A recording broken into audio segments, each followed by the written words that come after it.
Bom dia! Bom dia, gente! Ui! Ai, senhor, calma, eu tô aqui, galera. Bom dia, pessoal! Ai, ai. Ui. Pronto, caiu tudo. Vamos entrando, sejam muito bem-vindos ao Neuro Café mais tarde hoje. Mais tarde porque não estou no Brasil, tô com um fuso diferente. Agora são 7 horas da manhã aqui pra mim. Bom dia. Mas tô aqui pronta pra esse Neuro Café. Esse Neuro Café hoje que tem tanta coisa, hein, gente? É Neuro Café de aquecimento da semana Neuropsi. Hoje faltam 7 dias pra gente começar a semana Neuropsi, que vai estar maravilhosa. Vai estar uma das coisas mais ricas que vocês já vão aprender ao vivo, gratuito aqui comigo. E hoje também é um Neurocafé de continuação dessa minissérie que a gente está fazendo, né? Hoje é o 3º episódio, então há 3 semanas eu estou fazendo Neurocafés que fazem parte de um pacotão, que é como se fosse uma minissérie, um mini workshop, né? Tem gente que tá aqui como o seu primeiro Neurocafé, que bom, já estou no PNP. Quem que tá na semana Neuropsi aqui? Né? Escreve aqui. Mas hoje, gente, esse Neurocafé, ele faz parte desse aquecimento da semana Neuropsi que eu sempre faço, mas ele também faz parte, então, desse processo que a gente tá construindo faz 3 semanas. Então, a gente começou há 3 semanas atrás com o primeiro episódio. São 4 episódios de Neurocafé que eu tô fazendo um pacote fechado. Que o nome disso, né, dessa minissérie, o pessoal já sabe, é sobre como ajudar o seu paciente a ser quem ele é. Então, a gente fez episódio 1 há 3 semanas atrás, de como que você começa esse processo de autoconsciência, autoconstrução. Na semana passada, nós falamos sobre o impacto do trauma em quem o paciente é. E hoje, a gente vai falar sobre hábitos e motivação. Eu troquei só o que eu tinha programado de hoje para a semana que vem. Semana que vem eu vou falar do poder das palavras na nossa mente, né? Qual é o impacto das palavras na nossa mente. E por que eu vou falar hoje sobre hábitos e motivação? Porque eu tô aqui no meio desses estudos e eu queria aproveitar o êxtase, eu queria aproveitar as aprendizagens a mais que eu tô tendo aqui pra gente falar um pouco sobre isso, né? Achei que seria até uma boa forma de compartilhar aprendizado assim, vapt-vupt com vocês, tá? Então, o Neurocafé de hoje, vou repetir, faz parte de um episódio de 4 séries que eu comecei há 3 semanas atrás. Hoje é o 3º episódio, terça-feira que vem o último episódio. E o tópico é como ajudar o seu paciente a ser quem ele é. O tópico de hoje, motivação, o impacto da motivação e do hábito no nosso sistema nervoso. Mas lembrem-se, Neurocafé, gente, é uma conversa de manhã, é um cafezinho da manhã, de maneira leve, de maneira não formatada. Então, a gente não tem um formatinho, não é uma aula, é um bate-papo científico, tá? Pra gente não começar de manhã já tendo que funcionar a engrenagem mental de uma maneira que não ia dar, beleza? Daqui a pouquinho eu tô saindo pro congresso. Hoje à tarde, hoje à noite de vocês, né, às 7 horas da noite aí do Brasil, farei o segundo episódio, o segundo live de aquecimento sobre carreira. Ontem eu falei sobre carreira, currículo no Brasil e no mundo, de psicologia. E aí à noite eu vou falar sobre como que você se torna um diferencial usando neurociência. Hoje vai estar muito especial mesmo. Tô bem empolgada pra gente falar hoje à noite. Eu tenho inclusive uma palestra para assistir no congresso, mas vou sair da palestra só para fazer essa live, tá? Então vamos começando, vamos chamando as pessoas, vamos aqui nos aprender juntos sobre esse processo todo de hábitos e motivação. Beleza? Quem que tá tomando seu cafezinho aí? Onde vocês estão? Me conta aqui, vocês estão no trabalho, vocês estão tomando café, vocês estão fazendo o quê? Que é 9 horas da manhã aí, né? Aqui, 7. Eu ainda tô Eu ainda tô pra começar o dia, né? Tô começando o dia formalmente aqui com vocês, tá? De trabalho, ó, tá? O pessoal tá no consultório. Tem gente que tá no trânsito, né? Que não consegue responder. Tem gente que tá tomando café. Ah, legal. No hospital. Ou o que você tá fazendo no hospital? Trabalhando? Ou tá internada? Ou tá passando mal? Gente que tá no trabalho, tomando café. Estou em Jundiaí. Já atendi 2 pessoas. Nossa, começou cedo, hein? Já atendi 7 horas da manhã também, viu? Sei o que é isso. Cuiabá em casa, tô na academia, legal, na universidade. Que legal, as pessoas em vários lugares. Tô fazendo café e organizando as contas do mês, importante. Antes daqui, eu tava arrumando a mala pra ver se as coisas que eu comprei iam caber na mala que eu trouxe. Não vão, eu vou ter que comprar aquelas malinhas de levar dentro do avião, gente. Porque eu comprei umas coisas pras crianças. Eu enlouqueci, né? Mãe, quando fica longe das crianças, a gente fica louca. Aí eu comprei um negócio desse tamanho, assim, ó, gigante. Não cabe. Deu a mala toda. Eu acho que eu vou ter que devolver. Eu vou pensar ainda hoje o que eu vou fazer com isso. Mas vamos lá. Bom, hoje então, pra gente falar um pouquinho dessa questão de motivação e hábito, dentro desse aspecto, né, de uma construção de ajudar o paciente a descobrir quem ele é, talvez algumas coisas sejam muito diferentes aqui para vocês, se vocês não estão acostumados com o processo de neurociência, talvez algumas coisas sejam mais do que vocês já sabem. E lembrando que a ciência também serve para isso, né? A ciência não serve só para trazer coisas novas, que são importantíssimas, né? Atualizações de como nós funcionamos, por conta da tecnologia, por conta dos temas da atualidade, que as pessoas e os pesquisadores começam a estudar. A ciência, ela serve também, muitas vezes, para confirmar um conhecimento que nós já observamos no dia a dia.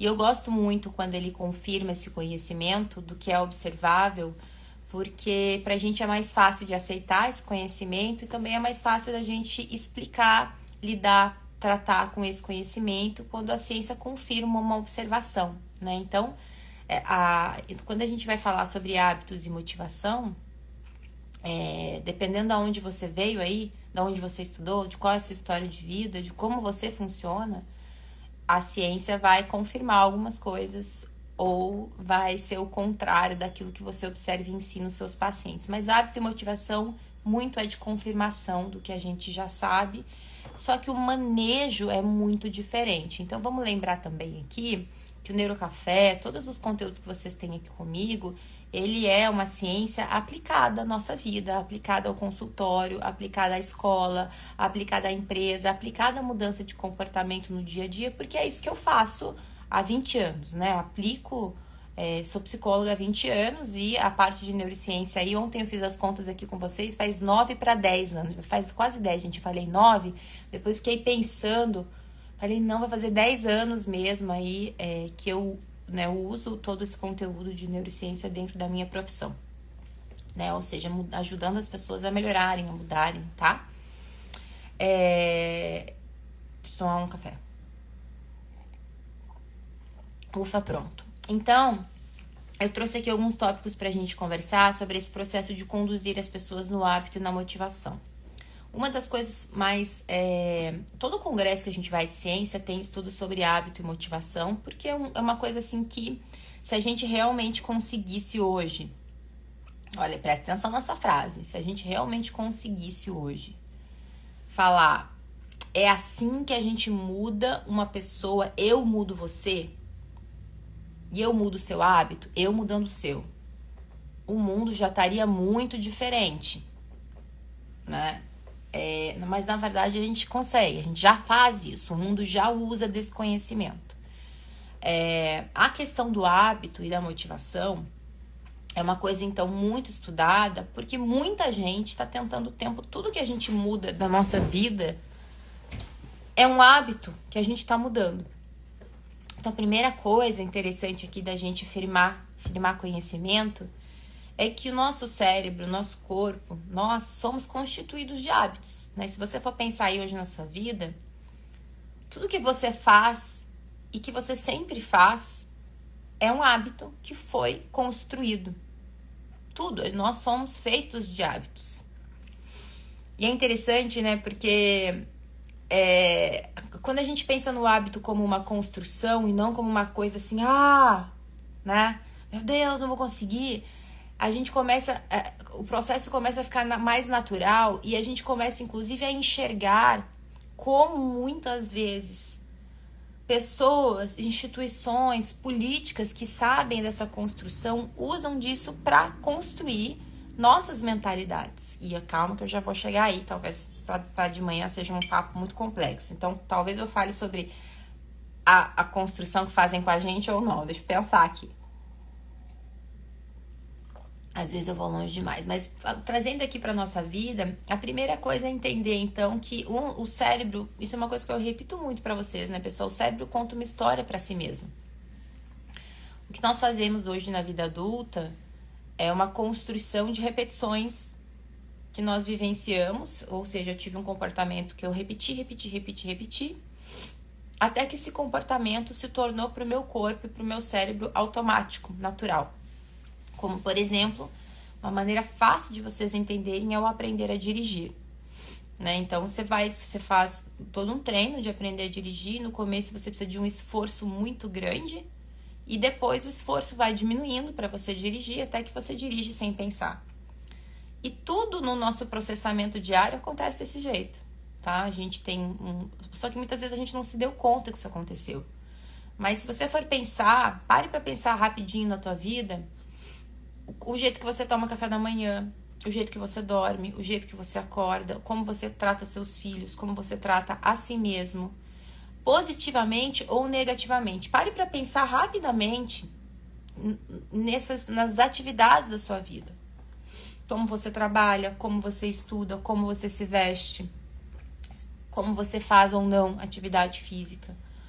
Tudo isso são processos de hábitos que já estão estabelecidos em você. E muitas vezes você vai tentar mudar algum deles e não consegue. E aí a gente chega no grande processo terapêutico, né? Não consigo mudar, porque envolve um hábito. Certo? Até aqui estão me acompanhando? Entenderam esse processo? Então, tudo que nós temos na nossa vida, ela faz parte de um hábito pré-estabelecido. Tudo que é automático, tá? Não tudo que é novo, tudo que é automático. Tudo que a gente já faz, sem perceber. O que é novo, não é um hábito. Mas tudo que a gente já faz sem perceber foi construído. Então, a primeira coisa que a gente faz com o paciente é explicar. Olha, nós somos feitos assim. Eu vou dar essa aula de entender esse funcionamento na semana Neuropsi, mas é basicamente a gente entender isso, né? Nós funcionamos dessa maneira. E por que nós funcionamos dessa maneira, né? Por que a gente mantém um hábito e como que um hábito se inicia? Por que eu funciono assim? Porque a gente tem um sistema dentro do nosso cérebro que é lá dentro do cérebro, tá? Que é o nosso sistema. Ó, se a gente fosse... Essa aqui é uma fotinha que eles me deram aqui no congresso do cérebro. Então, é como se fosse aqui no meio, bem aqui nessa partinha azul do cérebro, só que dentro, pensa cortar o cérebro lá dentro dele, existe todo o nosso sistema de processo de emoções, de processos de aprendizagem. Que é uma leitura, já respondo aqui, que é uma leitura de ambiente, o que está acontecendo no ambiente, se isso é bom ou ruim para mim, se eu me sinto bem ou mal. Beleza, tá aí? A gente tem dentro desse processo uma cadeia de dopamina, dopaminérgica, porque quando a gente fala de motivação, a gente tem que falar de dopamina. Só que essa cadeia de dopamina, o que é? O que é uma cadeia de dopamina, né? Para que a gente faça alguma coisa, para que a gente se motive a fazer, para que a gente inicie um comportamento. Então, por exemplo, vou acordar para assistir o Neurocafé. Precisa de uma motivação, né? Eu preciso ter uma liberação de dopamina para me motivar, para o meu corpo entender que acorda e vai, Franciele. A dopamina, ela tem esse movimento de início de comportamento, de motivação inicial. Beleza? Ela não é satisfação, ela é início. Para que a gente tenha um hábito estabelecido, eu preciso ter essa motivação inicial acontecendo várias vezes, repetidamente. Tô mexendo aí com o neurotransmissor de dopamina. À medida que eu vou essa dopamina vai sendo liberada no meu sistema nervoso, eu acordo para assistir o Neurocafé e o Neurocafé foi bom, me trouxe algo legal.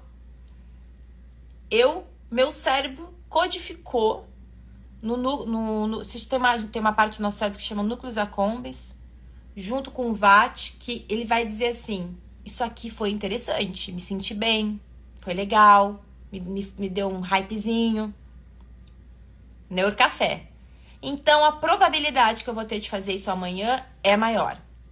E aí, amanhã eu acordo, libero dopamina de volta, assisto o Neurocafé de volta. E na medida que eu repito isso muitas vezes, o meu cérebro para de produzir essa dopaminazinha delícia para eu me motivar. E a tendência é que isso se torne um processo automático do meu sistema. O que é isso? O cérebro aprendeu a fazer esse caminho, eu aprendi a fazer isso, então agora eu vou fazer isso. É por isso que muitas vezes a gente tem comportamentos que a gente nem sabe mais por que tem.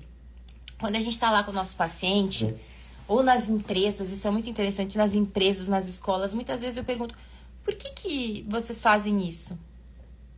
Eu não sei, a gente já faz isso há tanto tempo. Não existe muito sentido daquele comportamento, mas ele é assim, que é o que a gente chama de cultura. A cultura vai estabelecendo comportamento. Entenderam? Então, a gente precisa dividir, quando a gente fala de hábito e motivação, a gente precisa dividir. Para um hábito iniciar, a gente precisa ter esse efeito de motivação inicial. Mas para um hábito se constituir, depois que o hábito já está constituído, não muito. O cérebro já aprendeu a usar. Tá? Beleza? Entenderam até aí? Então, quando a gente vai falar lá com o nosso paciente para que ele descubra quem ele é, a primeira coisa que a gente tem que fazer com ele, nesse sentido, é mapear os hábitos que ele tem. Então, vejam que se vocês já acompanharam até aqui para mapear um pouquinho de como ele funciona, que foi no primeiro episódio dessa série de Neurocafé, depois se existiu ou não traumas que impactassem o sistema dele. Aí agora a gente começa a entender que hábitos ele tem. E a gente começa a mapear como se você fosse mapear os seus hábitos. De acordar, de tomar café, de me relacionar, de estudar, de não estudar. A grande questão aqui é que esse processo que eu expliquei para vocês é um processo que pode ser tanto pro positivo quanto pro negativo. Da mesma maneira que o nosso cérebro tem dopamina e estabelece hábitos positivos para a nossa saúde mental, ele também estabelece hábitos negativos para a nossa saúde mental. E aqui, gente, que entra, eu acho que é a grande questão do que a gente tem de psicologia sem neurociência e psicologia com neurociência. É exatamente isso que eu vou agora. Fabiana tá perguntando aqui, Fábia. E quando você faz algo que não foi bom, né? Exatamente isso. Nós temos, então assim, por que é que nós repetimos comportamentos que nós sabemos que não nos fazem bem? Na psicologia tradicional, eu não sei nem qual abordagem que tem isso, mas a gente fala de ganho secundário, já ouviram falar? Ah não, teve um outro tipo de ganho. Você não tá nessa relação porque você quer. Você não come muito porque não ganha nada. Algum tipo de ganho tem. Já escutaram isso, já falaram isso para os pacientes de vocês. Só que vejam que essa frase, ela é perversa, né, gente? Porque quando eu falo, não, você tá porque você tem ganho secundário, é como se eu estivesse culpabilizando você de enganar a si mesmo e de tentar me enganar. Não dá essa sensação? Me digam aqui. E bem, na verdade, o que quer dizer um ganho secundário? Eu nem uso essa palavra. Eu não gosto dela porque eu acho que ela é meio perversa para o paciente e para a gente também. Na verdade, a gente tem um processo biológico, inconsciente. É biológico, a gente nem percebe, né? De que sim, para que eu me motive a um comportamento que não foi ruim, ele tem que ter algum tipo de dopamina liberada, ou às vezes de ocitocina liberada dentro de mim, para que eu faça ele de volta, senão eu não faria ele de volta. Então, vejam, é uma verdade, mas o jeito que a gente explica sem entender da biologia fica ruim e faz com que a pessoa não consiga mudar, porque é muito ruim, você dá até um mal-estar, né, quando a gente ouve isso, certo? Então, como que a gente entende isso de uma perspectiva biológica para que realmente o paciente entenda e possa encontrar motivações para mudar? É entender esses. Então, assim, a gente vai mapear os seus hábitos e as suas motivações, boas e ruins. E, inclusive, o seu paciente ou você, eu sempre falo que é bom vocês começarem com vocês mesmos, porque isso nos dá uma clareza muito boa, né? Aqui. Entre. Às vezes vocês fazem os comentários aqui, eu me perco, tá? Eu vejo nos comentários e falo, me perco, mas eu deixo me achar aqui de volta. Você pode fazer essa lista com o seu paciente entre hábitos bons, que ele vai preencher, e hábitos ruins. E possivelmente ele tem que preencher isso ao longo da semana. Você vai fazer um pouquinho com ele no consultório, você dá pra fazer em empresa também, dá pra fazer na escola, fazer em qualquer lugar, tá? Para que a gente primeiro entenda que da mesma maneira que a gente cria hábitos bons, a gente cria hábitos ruins. E ter essa clareza vai ajudando a gente a entender assim, por exemplo, por que é que eu não faço atividade física? Isso é um hábito ruim que eu não tenho. Mas o que substitui? Ah, porque na hora que eu poderia fazer atividade física, eu tô comendo na frente da TV. Tô escrevendo aqui. É um hábito ruim, ao invés de fazer atividade física. E por que eu faço isso? O que é bom disso daqui? Daí ele vai perguntar para cada hábito o que é bom. Ah, é bom porque eu descanso. Eu sou uma pessoa que trabalho muito. Veja. Pode ser que hoje em dia nada seja bom, ele só tá acostumado a fazer, já virou um hábito. Mas em algum momento isso dá para ele alguma sensação. E aí, a sensação que geralmente nós temos, mesmo das coisas que nos fazem mal, ou é uma sensação de dopaminérgica, de fazer e achar que isso nesse momento vai ser bom para mim, que pode estar condicionada a uma situação, uma questão de ocitocina, do social. O social sempre vai liberar ocitocina com dopamina, é mais forte para o sistema nervoso. Eu nem vou entrar nesses estudos aqui, isso a gente teria que entrar em neurociência do pertencimento, vou falar sobre isso na semana neuropsi, mas só para vocês entenderem. Então, quando eu tenho liberação de ocitocina e de dopamina junto, e eu assisti vários trabalhos sobre isso ontem, que eu tenho um ganho social. Então, por exemplo, eu vou ficar aqui sentada, mas é porque a minha família faz. Então, para ser pertencente na minha família, eu vou ficar aqui, ó. E tem um gostosinho disso que é o senso de pertença. Entende? Ou o senso de proteção. Então, esse entendimento do que me levou a fazer isso é importante, ou do que me mantém nisso. Que muitas vezes, por exemplo, comer demais, ou comer comida ruim, é porque libera, na hora, endorfina, serotonina, serotonina nem todas, mas libera endorfina das substâncias que a comida traz, do açúcar. Eu sei que é ruim, que depois eu passo mal, mas naquele momento, naqueles 10, 20 segundos que eu como, eu passo bem. E às vezes eu venho de um processo tão deteriorado de fadiga, de insegurança, de menos-valia, que aquele bolo de chocolate e aqueles 10 segundos de prazer são o que me mantém vivo, no sentido mental, para mim, na minha história, na minha interpretação. Entenderam? Digam aqui.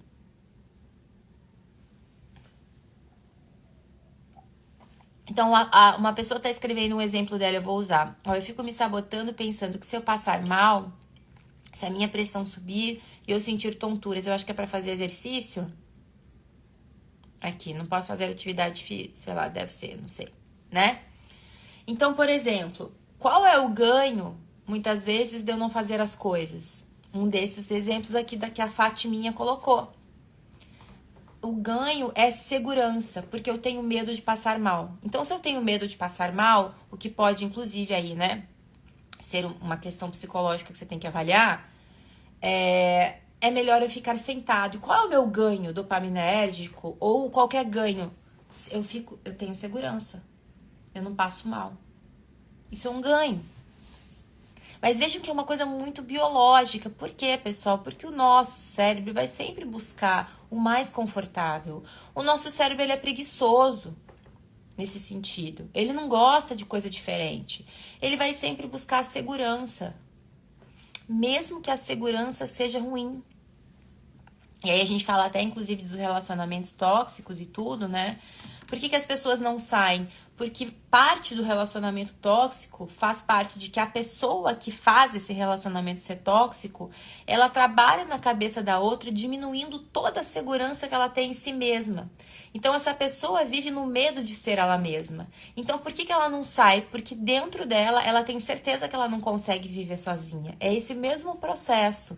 Só que veja, gente, não é um ganho secundário, não é ganho, não tem ganho.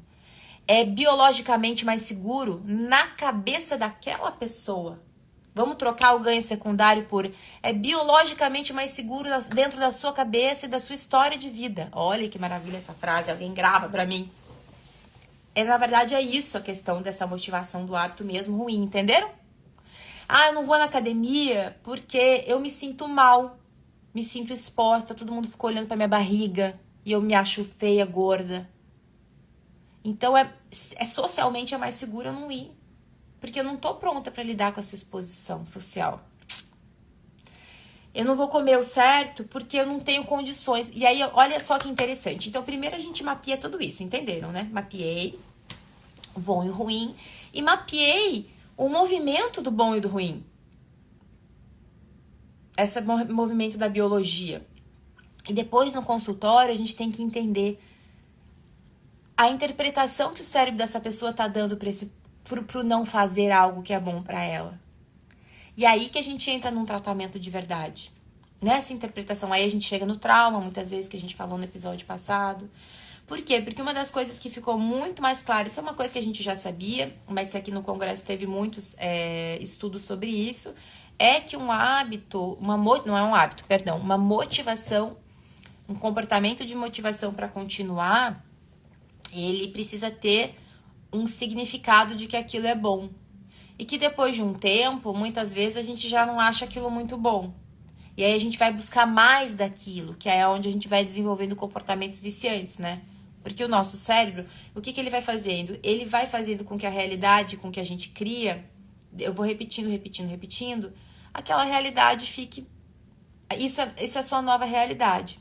Então, olha só, eu vou vivendo aqui um hábito, vou fazendo um comportamento, eu vou acordando cedo todo dia, tá? Vamos supor.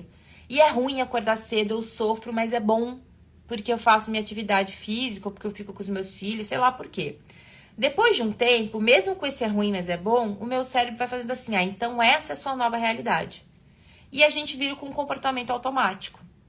Para eu sentir motivação para fazer outra coisa, eu vou ter que ter um novo nível de realidade. Um novo porquê, um novo significado.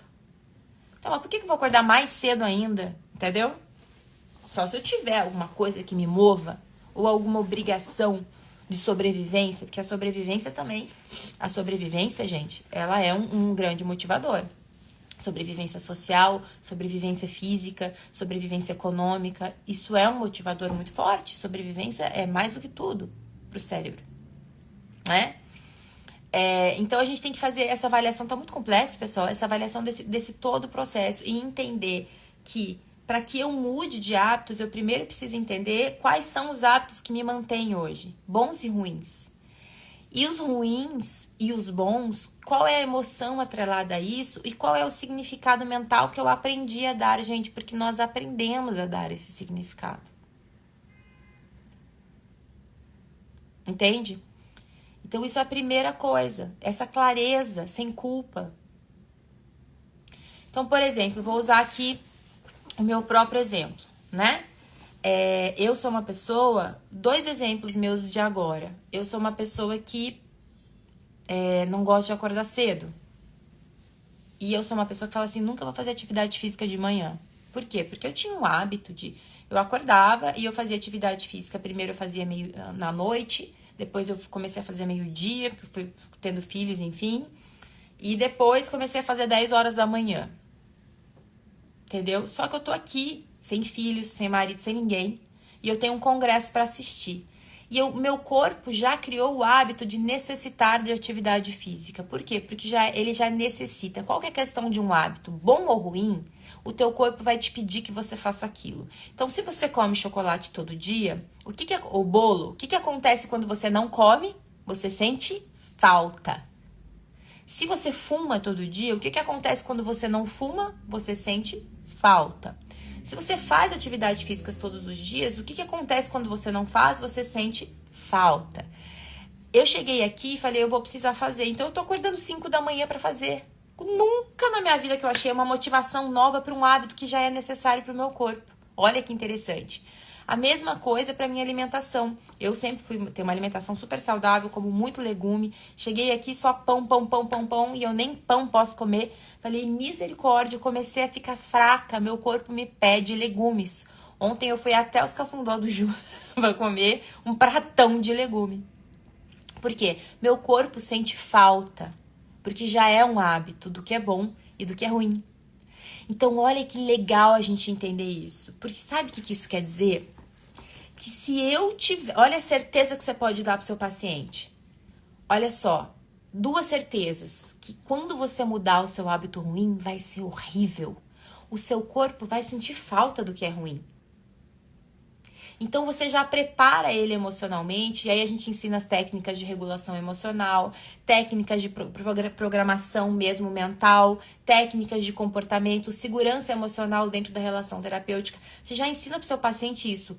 Não vai ser bom não, cara. Vai ser ruim. Teu corpo vai sentir falta do ruim. Por quê? Porque ele sente falta do que é ruim e do que é bom. Que é hábito.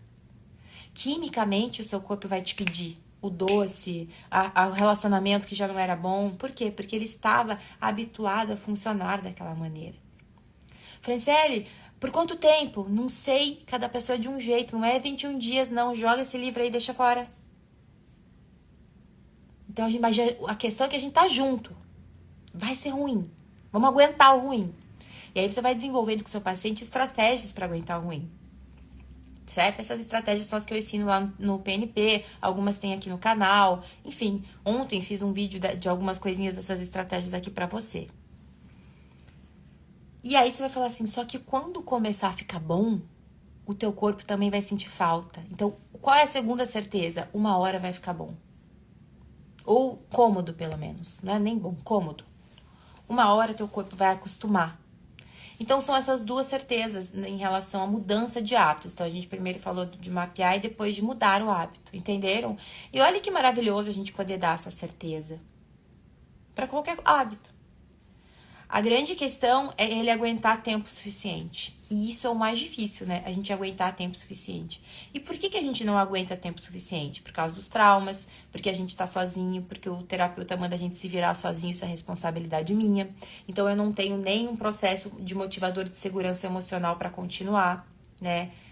A gente aí entra em outros 500. Muitas vezes porque, pra mim, pra algumas pessoas vai demorar mais do que outras. Então, eu me comparo com fulano. Fulano conseguiu em 5 dias. Talvez eu precise de 1 ano.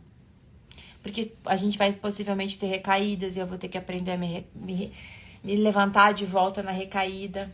É ter a certeza de que a gente vai conseguir sem ter a certeza de que o processo será fácil. Entendem? Deixa eu ver algumas perguntas. Como muitas coisas gostosas que me fazem mal depois no nível de estresse atual é o que me gera prazer e relaxamento, entendeu? É exatamente esse processo. E você vai sentir falta quando você não comer, não vai ser uma delícia. Ai, que saudável que eu sou. Então, essa decisão de poder substituir por outras coisas que te façam bem e que talvez nem estejam atreladas à comida, e aí você vai mudar o significado disso, também é importante. Essa interpretação está relacionada à sua formação emocional, de como se ver e ser cuidado desde a infância e adolescência, e conforme o repertório, conforme o nosso desenvolvimento, vamos replicando, certo? Certo. Tudo isso que a gente constitui de hábito tem a ver com a nossa história de vida, com o que a gente foi criando de realidade de quem eu sou, tá? E de como o mundo é, e do que eu tenho que fazer. Então vejam que, por exemplo, muitas pessoas vêm de uma história e falam assim, eu nunca vou viajar para fora do país. Porque imagina, na minha família o tempo todo eu escutei que isso era coisa de gente rica, e eu não sou rico. Entendeu? Isso tem a ver com as crenças também, com aquilo que eu acho de eu mesma. Então eu vou criando hábitos de que provavelmente me deixem cada vez mais longe dessa realidade, né, gente? Os hábitos, eles acompanham aquilo que a gente acha que a gente pode ser. Eles acompanham a mentalidade que nós temos de nós mesmos e do mundo. Então, quando a gente muda hábito, a gente muda também mentalidade. Ah, é muito maravilhoso a gente poder ter essa explicação. O hábito não é só um hábito, não é só um comportamento. Mas muitas vezes, para mudar a mentalidade, eu vou ter que me comportar mesmo acreditando que eu não posso. Eu vou ter que fazer diferente mesmo acreditando que eu não deveria, que eu não dou conta, entende? Porque o corpo também precisa entender. O corpo também aprende esse processo. E o que a gente precisa ter? Paciência. Porque não se muda em um dia, nem em 21. Paciência, a gente precisa ter paciência. E paciência com a gente mesmo. Paciência não quer dizer, porém, desistir toda semana. Quer dizer persistir toda semana. Entende? Essa é a paciência que a gente tem que ter. Não é a paciência de esperar e não fazer nada. É a paciência de continuar fazendo para mudar. Continuar fazendo para mudar. Vou comer aqui, eu tô com fome. Deixa eu ver aqui.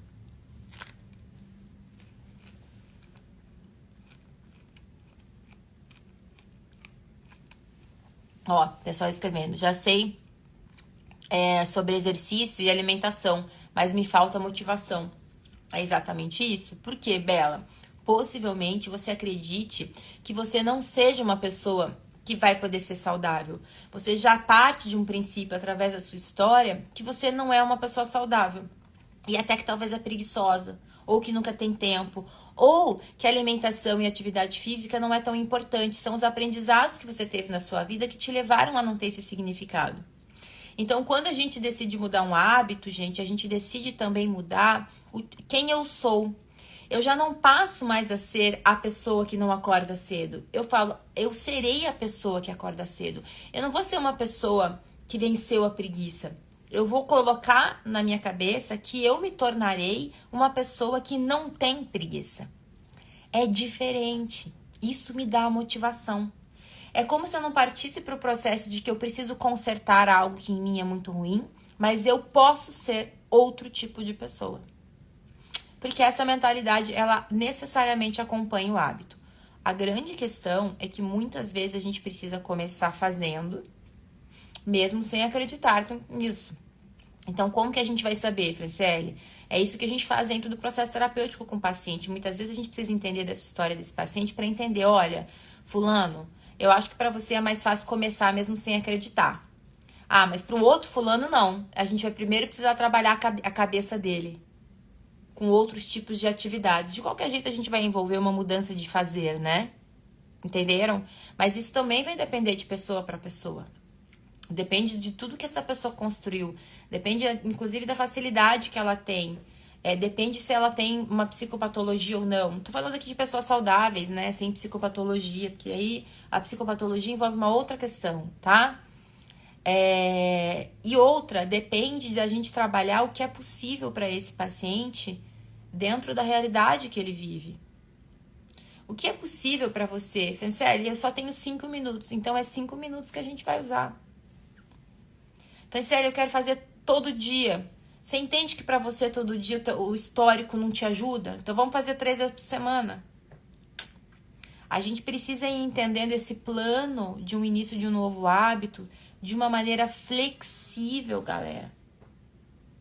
Por isso que a grande maioria das dietas não dão certo, porque é tudo muito rígido. O plano é igual, não pode ser um plano igual para todo mundo. A história de vida das pessoas são diferentes. Então a gente vai ajudá-la a construir um significado de hábito diferente, é uma construção. Não é automático, não é porque eu comecei hoje que amanhã eu já tô.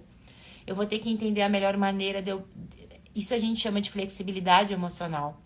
Eu vou ter que entender a melhor maneira de eu flexivelmente transitar entre a construção do novo.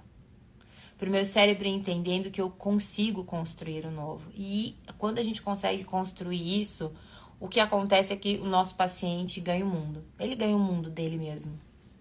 Né? Ele começa a acreditar que é possível, mesmo sem ele saber como.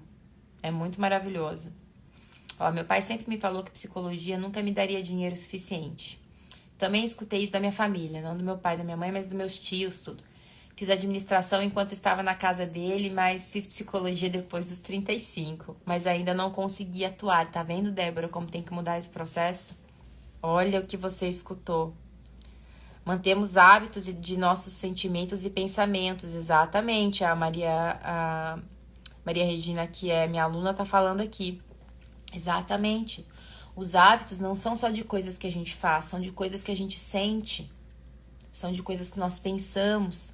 É tudo isso envolvido. Então, por isso que quando a gente vê uma pessoa que te fala, muda um hábito. Gente, não é. Nós somos muito mais complexos do que só um comportar. Eu vou fazer algo e esse fazer algo vai me mudar. Não. Muitas vezes eu preciso começar fazendo, mas entendendo que eu vou ter que ter uma mentalidade, uma mudança de mentalidade, uma mudança de processo emocional. É tudo junto. Por quê? Porque o hábito envolve todo esse processo. Envolve uma interpretação emocional de significado. Então, quer ver um exemplo clássico? Se eu acho que eu tenho medo de aparecer na internet. Então, eu falo, eu não tenho tempo. E aí, eu começo a criar tempo. Eu crio o comportamento do hábito, só que eu continuo com medo. Não vou fazer. Porque a emoção me travou. Então, eu vou ter que trabalhar também a emoção. E se no meu processo a emoção está muito mais forte do que o início do comportamento, o que eu tenho que fazer com o meu paciente? Trabalhar primeiro a emoção. Ou até junto, muitas vezes a gente faz junto, né? Eu faço junto com o paciente, às vezes, um processo. Vamos fazer junto. Entra lá, faz.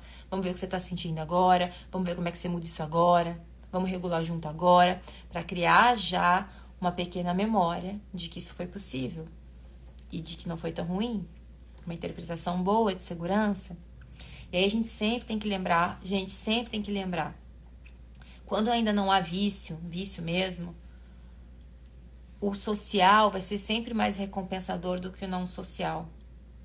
A gente tem estudos, inclusive, estava vendo estudos antes de ontem, no primeiro dia sobre isso. São estudos que a gente já sabe, tinham mais estudos sobre isso, de outras áreas. Então, para o nosso cérebro, o social recompensa mais do que o não social. Mesmo que o social seja negativo. Por quê? Porque nós somos biologicamente programados para pertencer. Nossa, professor, não entendi nada, deu bug. Calma, que não vai dar tempo de eu explicar isso nessa live de hoje. Eu vou falar isso na semana neuropsia, a gente vai ter uma aula só sobre isso. Mas o social, ele é mais recompensador para o nosso cérebro comparado ao não social. Mesmo que o social seja negativo. Falem mal, mas falem de mim. Mas me deem atenção, mas me olhem. Eu preciso me sentir pertencente. Entender? Então, muitas vezes esse vínculo terapêutico, ou esse vínculo de um treinamento que a gente dá, a gente acostumou a fazer ele de uma maneira mais punitiva, mais distante. Qual que é a grande questão? Se o social é mais forte mesmo que seja negativo, porém o negativo não gera ocitocina. O positivo gera ocitocina. O que quer dizer isso? O positivo faz com que a pessoa tenha mais segurança emocional para mudar com mais resiliência. O negativo faz a pessoa permanecer, porque ela quer ser vista, mas ela não vai criando segurança emocional. Isso, os relacionamentos punitivos e tóxicos estão baseados nesse lugar, tá?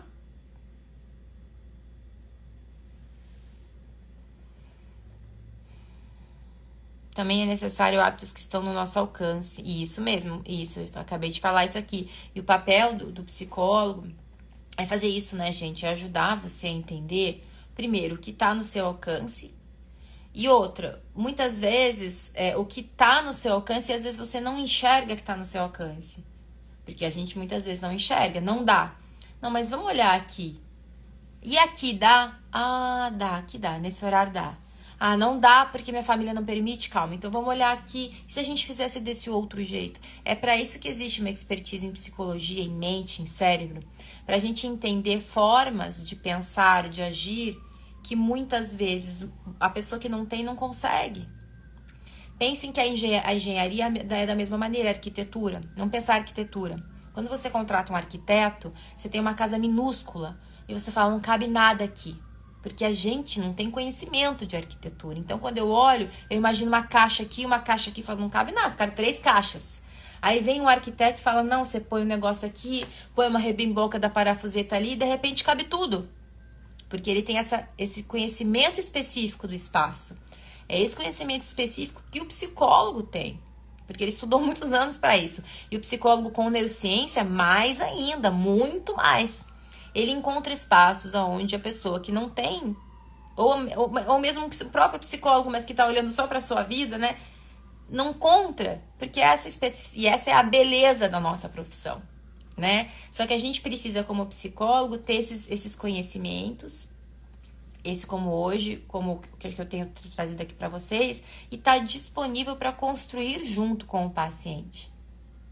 Esse entendimento, dessa construção, dessa arquitetura mental da vida dele, da cabeça dele. Inclusive, uma boa metáfora, né, pra gente usar com alguns pacientes para eles entenderem, que é um processo de construção, tá?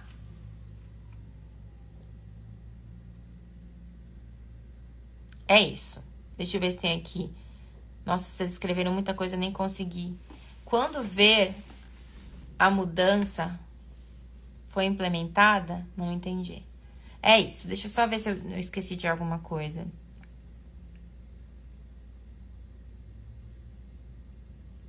Não, acho que eu falei tudo pra vocês. Então, essa construção de hábito para que o paciente seja quem ele é, de entender os hábitos bons, entender os hábitos ruins, fazer uma psicoeducação. Óbvio, né? A gente tem muito mais sobre isso. Para fazer uma psicoeducação, talvez vocês precisem saber mais do que eu tô explicando aqui. Mas partir desse lugar de uma nova construção, de um novo processo é essencial, né? Óbvio, aí a gente vai precisar entender aqui como é que eu regulo essa emoção desse paciente, como é que eu ajudo esse paciente a construir um novo dentro de uma história de trauma, como é que eu ajudo ele a sentir, como é que eu ajudo ele a reprogramar. Isso são outras coisas que a gente precisa aprender também para fazer um trabalho cada vez melhor, tá? Quando saber se um hábito se implementou, quando a pessoa faz e sente falta quando não faz. Assim. Não fui pra academia, senti falta de fazer atividade física. O corpo pede, tá? Esse é o processo. Quando eu não, ou quando eu faço em automático, por exemplo, quando é que você sabe que você aprendeu a dirigir? Quando você dirige sem pensar, tá? Assim, quando é aprendizagem é isso. Como é que você sabe que você aprendeu algo? Quando você se vê explicando pros outros, né? E quando é um hábito de coisas que você faz, como comer, beber, fazer atividade física, também é quando você simplesmente, isso tá na tua rotina. Não é mais, isso já não é mais uma opção, é uma realidade. Entende? Quando não é mais uma opção, uma realidade. O pensar em relacionamentos não tóxicos também. Quando que eu vou saber que eu me desvencilhei? Quando na sua cabeça não é mais uma opção, é uma realidade. Não me envolverei com esse tipo de relação. Isso é uma realidade, não é mais uma opção. É esse processo, tá? Gente, batemos um recorde aqui de manhã, 149 pessoas ao vivo. Muito obrigada. Eu preciso correr pro congresso, começa às 8 e tenho 12 minutos ainda para comer, um pouco mais, sair correndo lá pro congresso. Me acompanha no Stories aqui pro resto das novidades. Hoje à noite, às 7 horas da noite, temos a live de carreira sobre diferencial. Vai ser maravilhosa, como ser diferenciado na carreira de psicólogo usando neurociência. Estamos em aquecimento da semana Neuropsi. Então, eu vou fazer lives enquanto eu estiver aqui, tá? Segunda, terça, quarta, quinta de aquecimento. Sexta eu vou estar descansando. Sábado também. E aí a gente volta. Semana que vem começa, terça-feira. Beleza? Se você ainda não se inscreveu, se inscreva no link da minha bio. Um beijão pra vocês. Espero que vocês tenham saído daqui com o coração cheio de esperança. Porque entender de neurociência aplicada à psicologia dá esperança pra gente. Tanto a gente, quanto a gente como psicólogo, ajudar os outros cada vez melhor. Tá bom? Um beijo pra vocês.